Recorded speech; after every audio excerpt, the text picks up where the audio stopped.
এক সময় যে কথার আগে হাত তুলতো সে এখন গালি শুনলেও মুস্কি হাসি দেয়।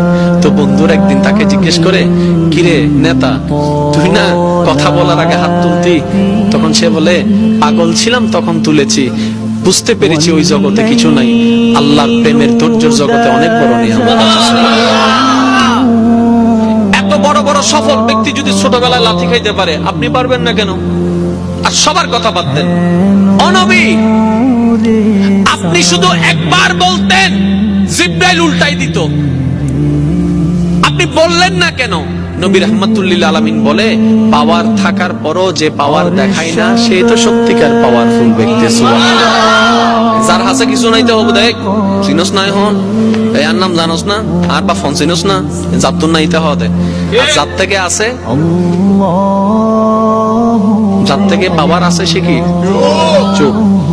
যার থেকে সত্যিকার ক্ষমতা থাকে সে কখনো কথা বলে না।